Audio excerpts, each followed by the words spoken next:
Et bonjour à tous, c'est Willy Blabla et on se retrouve aujourd'hui avec la fabuleuse cosplayeuse. Sycamore. Alors bonjour à toi. Bonjour. Alors le plan de l'émission, comme vous le connaissez très très bien, donc d'abord on va présenter Sycamore en deux mots dans la vraie vie parce que bien sûr Sycamore n'est pas que une cosplayeuse, elle a des passions, elle aime peut-être les petits chats. Et Oui. après nous allons parler de son travail dans le cosplay. Et à la fin, on va terminer par deux trois petites questions fun que je lui ai préparées. Alors commençons par la première étape. Donc toi, Sycamore, dans la vraie vie. Alors, d'où viens-tu? Alors, je viens de France et j'habite en Île-de-France, pas loin de Disneyland. Alors, est-ce que tu vas souvent à Disneyland du coup? Assez, ouais. Est-ce que tu as une attraction préférée? Hmm, Space Mountain. D'accord. Tu aimes bien les sensations fortes du coup. Oui. Voilà. Euh, que fais-tu dans la vraie vie? Est-ce que tu es dresseuse de petits chats? Je suis dresseuse de gros chats noirs qui emmerdent le monde. Non, en vrai, je suis en licence d'anglais. Je suis dans ma première année là. D'accord. Donc en fait, tu es étudiante en deux mots en fait. Oui, c'est ça. Voilà. Et puis, quel âge as-tu? 18 ans. 18 ans. Et tu as des passions dans la vie? Tu aimes bien. Donc, tu nous as dit que tu aimais bien. Enfin, que tu dressais les gros chats, donc je suppose que tu aimes beaucoup les chats. Oui. Mais est-ce que tu as J'aime d'autres. bien à la maison. J'aime beaucoup les animaux en général. D'accord. Tu as quoi comme animal à la maison? J'ai juste un chat, mais dans ma famille, il y a beaucoup d'animaux. Ma sœur a beaucoup d'animaux. Elle a des chiens, elle avait des rats, des furets, tout ça. Donc, c'est un sort de Voilà. petit zoo en fait. Oui, un petit peu. D'accord. Est-ce que tu aimerais rajouter encore quelque chose sur ta présentation de toi dans la vraie vie? Disons que au niveau de mes passions, j'aime beaucoup aussi tout ce qui est jeux vidéo et animé, manga, tout ça. Tu as une saga préférée de jeux vidéo? Final Fantasy Et un opus préféré? 14. D'accord. C'est celui-là avec Lightning. Non, 14 c'est le MMO. Alors je vais me faire tuer par tous les fans de Final Fantasy, hein. Ouais. Vous pouvez vous pouvez me lyncher dans les commentaires, hein. Ok, Celui avec Lightning, c'est le 13. T'étais pas d'accord. loin. Je mourrai moins bête ce soir, hein. Merci beaucoup, Voilà. Sycamore. Et puis est-ce que tu as un anime préféré? Un anime préféré Puella Madoka Magica. D'accord. Pourquoi? Parce que c'est des petites Magical Girls qui sortent un peu de l'ordinaire? Oui, c'est ça. Et en fait, quand on analyse les films avec une vision d'adulte, tout de suite, il y a beaucoup de références qui ressortent. Et c'est assez intéressant, en fait. D'accord. Alors je crois qu'on est assez bon. Donc maintenant on va présenter ton travail de cosplayeuse. Donc parce que tu es, rappelons-le quand même, une cosplayeuse. Donc depuis quand pratiques-tu le cosplay? Donc tu nous as dit que tu avais 18 ans. Donc Oui. ça fait depuis environ quel âge que tu le pratiques? Hum, je le pratique, disons que je le pratique sérieusement depuis mes 17 ans. Parce que j'en faisais avant, mais c'était peut-être un ou deux de temps en temps, mais voilà. D'accord. Et pourquoi avoir commencé le cosplay? Tu as une Hum, raison? Tu voulais ressembler à un personnage ou... Bah, au départ, c'était juste pour m'amuser avec mes amis, parce que je voulais les accompagner dans tout ce qui était cosplay, etc. Mais depuis que j'ai cosplayé Alice, donc le premier cosplay qui a été sur ma page, je voulais vraiment ressembler à cette chanteuse virtuelle. Elle avait un design très, très féminin, très assumé, et j'avais envie de lui ressembler, et puis voilà. Alors, juste pour faire une petite parenthèse, on vous réservera un épisode spécial Alice avec Sycamore, vu qu'elle est la première cosplayeuse à avoir cosplayer Alice, justement. Quels sont tes cosplays que tu as déjà effectués? Alors, j'ai déjà effectué Alice, du coup, et d'autres versions d'elle aussi, et beaucoup de Tatsune Miku. Et aussi, je viens d'avoir fini un cosplay de Anon et Kanon avec Tsuki Meian. Et pour le coup, c'est aussi des Vocaloids. Je crois que c'est tout, si je dis pas de bêtises. Après, j'ai beaucoup d'autres cosplays en préparation qui sortent un peu de tout cet univers Vocaloid. Vous verrez ça bientôt, je pense. Peut-être pour la prochaine convention. Alors en fait, on aurait pu rajouter dans tes passions Vocaloid, du coup, vu que tu cosplayes beaucoup de Vocaloid. Oui, c'est vrai, j'ai oublié. D'accord, y a pas de souci. Et pourquoi faire autant de Vocaloid, hein, et pourquoi pas faire des personnages issus de un peu tous les univers? Euh, c'est une bonne question, ça. Parce que je sais pas. En fait, Vocaloid, c'est tellement un univers de partage entre artistes. Par exemple, il y a quelqu'un qui compose, il y a quelqu'un qui fait les dessins et les designs pour la composition, les gens qui font des covers, des compositions, et puis les cosplayers qui apportent leur petite touche aussi. C'est-à-dire, c'est cette idée de partage et de réunion entre artistes, je pense. D'accord. Donc justement, avant, tu nous disais qu'on verrait tes futurs projets dans la prochaine convention, mais quelle convention fais-tu en fait? Alors, cette année, euh, je vais faire Bacanim à Paris. C'est une toute petite convention, mais très sympa. Je vais aussi faire Mangazur, du coup à Toulon. Et ensuite, Epitanim, qui est à Paris aussi, au Kremlin-Bicêtre. Et enfin, Japan Expo.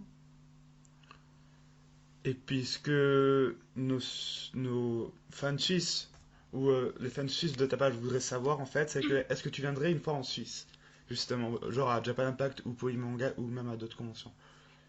Alors, j'aimerais beaucoup, mais le souci, c'est bien sûr un souci un petit peu financier quand même. Mais je pense que l'année prochaine, j'essaierai d'aller en Suisse et en Belgique. Parce que j'aimerais vraiment voir l'ambiance des conventions qu'il y a là-bas. Donc, je pense que l'année prochaine, ce serait possible de me voir en Suisse et en Belgique. D'accord. Alors, je pense que tes fans suisses qui écouteront justement cette émission seront contents que tu essayes de venir dans notre pays, qui est rempli de chocolat. Voilà. Ah, alors, quel a été le cosplay le plus dur à confectionner? Alors, en fait, il n'y a pas vraiment de cosplay le plus dur à confectionner parce que disons que chaque cosplay a eu sa difficulté assez majeure. Et par exemple, Alice, la version originale, a été très dure à confectionner parce que c'était un des premiers cosplays où je m'appliquais beaucoup, je voulais que ce soit propre, etc. Et donc du coup, ça a été très dur de m'y mettre pour la première fois. Et après, Alice Hiver, Alice Hiver a été le plus long, je pense. Peut-être pas le plus dur, mais le plus long. Parce qu'il y avait tellement de détails qu'il fallait ajouter à la main, coudre à la main, etc. Ça, c'était assez dur. Et sinon, celui que j'ai fait avec peut-être le plus de défis, entre guillemets, ce serait le cosplay d'Halloween Miku. Parce que la jupe orange, j'ai absolument galéré à la faire. Parce qu'en fait, c'est du métal en dessous du tissu. C'est du métal qui a été soudé, qui a été découpé. Voilà. C'est... Il n'y a pas vraiment de cosplay le plus dur, c'est qu'ils ont tous leurs points qui fait une difficulté en fait. Alors, c'est la première fois que j'entends qu'il y a du métal dans une jupe, hein. Oui, je sais, mais en même temps, le cosplay d'Halloween Miku, il y a tellement pas de gravité qui existe, genre la jupe elle vole comme ça, alors bon. Alors, au moins, c'est original la façon dont tu l'as fait, hein. Tu mérites le prix de l'originalité du cosplay de Miku, hein. Ensuite, Est-ce que tu as des conseils pour des cosplayers qui voudraient commencer dans le milieu du cosplay? Oui, je pense que si vous voulez commencer dans le milieu du cosplay, déjà, il faut faire ce que vous aimez le plus.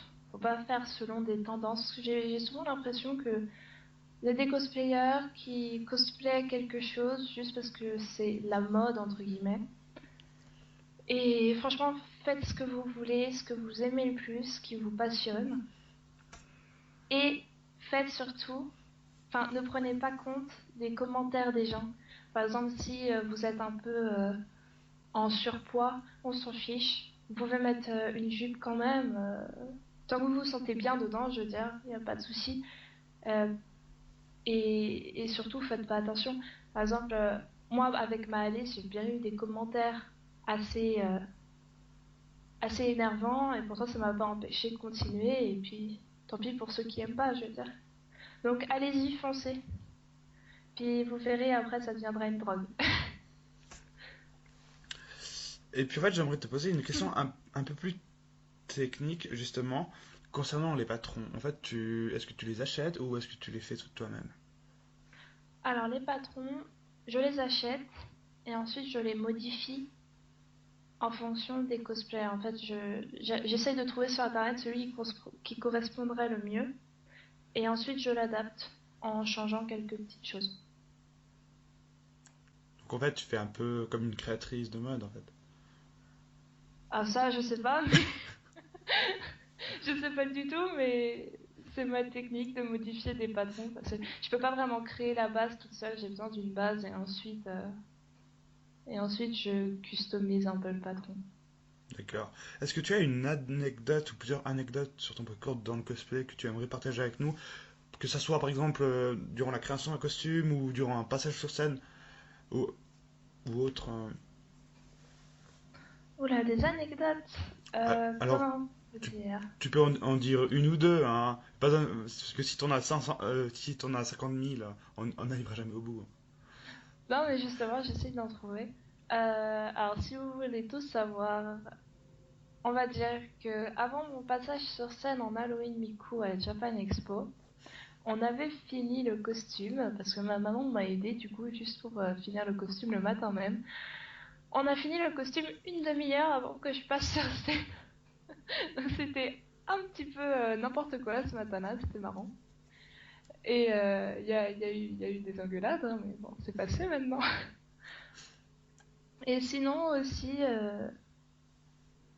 en anecdote, bah, le cosplay d'Alice, le tout premier, il a été fini le matin même aussi de la Moe Matsuri, la première convention que j'ai portée. Et j'ai même dû le porter en cours, parce qu'en fait j'avais cours le samedi matin, et ensuite il y avait la Moe Matsuri. Donc en fait j'étais en cours en Alice. Voilà. D'accord. Et puis, où est-ce qu'on peut te suivre? Parce que peut-être que via cette émission, il y aura peut-être des nouvelles personnes qui voudraient te suivre. Donc, où est-ce qu'elles peuvent te poser des questions ou suivre tes cosplays ou même ton parcours de cosplayeuse? Alors vous pouvez me suivre, n'hésitez pas du coup à me suivre sur ma page cosplay, donc Sycamore Cosplay. Vous pouvez aussi me poser des questions sur mon Ask. J'ai un Twitter aussi, si vous... Je préfère utiliser Twitter pour parler un peu plus amicalement, je veux dire, sans trop de pression. J'aime bien que les gens viennent me parler comme ça via Twitter. Et n'hésitez pas aussi, si vous souhaitez, à me suivre sur Instagram ou sur DeviantArt, même si pour l'instant je poste pas grand-chose. J'essaierai de poster peut-être plus de whip ou des petites photos de convention sympas à l'avenir. Voilà. Alors là, je viens de jeter un peu justement ta page cosplay et j'aimerais savoir qu'est-ce que ça fait de être suivi par plus de 1000 personnes. Ça fait très bizarre. Ça fait très bizarre parce que je m'en rends pas compte en fait. Je, je vois juste le chiffre qui augmente, mais je me dis que c'est pas possible d'être connu par tant de personnes. Mais bon, ça fait plaisir aussi. Merci à tous de me suivre. Ça me fait très plaisir. Est-ce que tu as eu des relations un peu avec tes fans durant les conventions Alors oui, j'ai pas mal de personnes, enfin pas mal. J'ai quelques personnes qui m'ont déjà rencontré en convention et qui m'ont dit ah j'adore ton travail, etc. On a parlé un petit peu. J'ai surtout à la Japan Expo et à la Japan Expo Sud, y a, ça m'a vraiment fait plaisir d'ailleurs, ça me trouble un peu d'en parler comme ça, mais franchement quand on me reconnaît dans les conventions, ça me rend très heureuse et puis j'essaie de parler avec vous, même si des fois je suis un peu prise par le temps parce qu'il faut que j'aille au concours, parce que tout ça. Franchement, n'hésitez pas à venir me parler, ça me fait très plaisir. Et donc, on a parlé donc un peu de la création de tes costumes, donc on a parlé aussi de tes costumes, on a parlé vite fait un peu de tes prestations. Est- Est-ce que comment tu fais pour trouver des photographes ou pour avoir des shootings photos?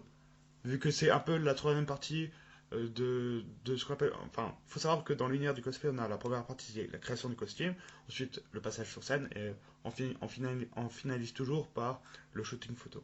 Donc, toi, comment tu trouves les shootings des photographes? Hein, par quel biais? Alors, le shooting des photographes, en fait, des photographes, je les ai rencontrés surtout en convention. Et ensuite, par la suite, on discute si jamais c'est possible d'avoir un shoot ou pas. Et, et voilà, en fait, c'est surtout que faut pas hésiter à aller voir les photographes quand vous voyez qu'ils sont pas occupés, je veux dire. N'hésitez pas à aller les voir, dire hey, est-ce que tu veux bien me prendre en photo en convention? Et si jamais vous voyez que le feeling passe bien, dire pourquoi pas, peut-être que lui aussi il aimerait beaucoup travailler avec vous sur un shooting et que vous le savez même pas et en fait il est timide. Mais oui, voilà, je pense que c'est ça qu'il faut faire. Et est-ce que tu aimerais rajouter quelque chose encore concernant toi dans l'univers du cosplay? Hum, Ou tu penses qu'on a à peu près fait un résumé de tout? je pense qu'on a fait à peu près un résumé de tout, oui. Donc, donc maintenant, nous allons passer à la troisième étape et dernière étape de l'émission, qui s'appelle les questions fun. Alors, j'ai pas été trop méchant parce que je suis jamais trop méchant avec les cosplayers et avec tout le monde aussi, hein, Ouais, ouais, ouais. Je préfère les cosplayers à vous. que ce soit des youtubeurs, des cosplayers, je traite tout le monde de la même façon. Alors, première question. Si tu serais de la nourriture, qu'est-ce que tu serais? Hum. Yeah, je peux choisir qu'un seul type de nourriture, c'est ça. Ouais, parce que sinon, en fait, si t'en choisis 5, 6, on peut. Enfin, en fait, ouais, C'est trop enfin, méchant. Moi, j'aime tout manger. ouais, tu peux éventuellement en choisir deux. Ouais, je suis gentil, je te laisse Oui. deux. Voilà. Alors, de la pizza, 4 fromages, attention, et un cheesecake. D'accord, il y a une raison pourquoi la pizza, spécialement la 4 fromages. Parce qu'elle est trop bonne. Le fromage, c'est la vie. D'accord. Et pourquoi les cheesecakes? Parce que c'est trop bon et le fromage, c'est la vie. D'accord. Alors, maintenant, une question encore plus dure que je pense que tu vas avoir de la peine à répondre. Si tu serais un personnage de fiction, lequel serais-tu? Ou plutôt, je vais plutôt la reformuler du sens, si tu pouvais être à vie un de tes cosplays, lequel serais-tu? Oh là là, donc que dans un de mes cosplays? Ouais, je vais de nouveau être gentil, je vais en dire deux. Sinon, je sens que tu vas jamais pouvoir te décider. Hmm. Bah, en même temps, j'ai pas fait énormément de personnages de cosplay, hein. Alors, qu'on Mais- soit bien d'accord, par exemple, Miku Halloween, c'est Miku Halloween, enfin, c'est que. Enfin, on va dire que. Disons que si tu dis Miku Halloween, tu restes dans ce module à vie. Oh non, jamais, jamais. Nicole, elle est trop, elle est trop chiante à porter. Euh, je dirais Alice Hiver. Ouais, je dirais Alice Hiver. Et puis tu veux en choisir un deuxième? Hmm. Et Miku en Colorful Drop. D'accord. Alice Hiver parce que tu as un chat? Ouais, parce que vu que tu aimes bien les animaux. Euh, non, Alice Hiver parce que parce que ça a été le plus long cosplay à réaliser pour moi et que j'en suis assez fière. Et en plus, il est confortable. Alors là. D'accord. Puis je pense qu'il te tient énormément chaud, du coup. Oui, donc tu vois, en fait, genre, en hiver, je porterai Alice hiver. Et puis dès que c'est l'été, je me change en Miku Colorful Drop parce qu'elle a une petite robe mignonne et légère. T'as Donc, vu? ouais, à Je t'ai fond. prévenu. Donc, vous avez le planning si Camor était une vocaloïde. Voilà, plutôt ça. Et du coup, je te remercie déjà pour avoir répondu à mes questions et je te laisse encore la parole. Si tu aimerais faire des dédicaces à tes animaux, par exemple, ou à quelqu'un, et si tu aimerais passer un message à tes fans ou autres. Alors, bah, merci à toi de m'avoir proposé cette émission. Et sinon, je fais une dédicace à mon chat, Halloween. Parce enfin, je dis mon chat, mais en fait c'est une femelle. Mais elle est sur la plupart de mes photos, elle est trop mignonne et je l'aime beaucoup. Et ensuite, je fais une dédicace à mon petit ami qui me soutient beaucoup.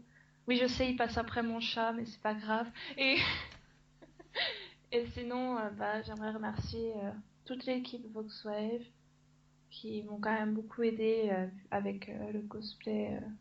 Enfin, ils m'ont donné un peu un tremplin vu que j'ai cosplayé Alice et ça a été génial comme expérience. Et puis merci à Tsuki Meian qui m'aide beaucoup et qui me soutient beaucoup. Voilà. Et merci à tous mes fans aussi. D'accord. Alors, sur ce, on va clôturer cette émission. Donc, je vous remercie d'avoir suivi cette émission. Donc, oui, cette émission est le retour de moi sur Facebook et sur YouTube, justement. C'est Yeah. Voilà, donc j'en ai profité.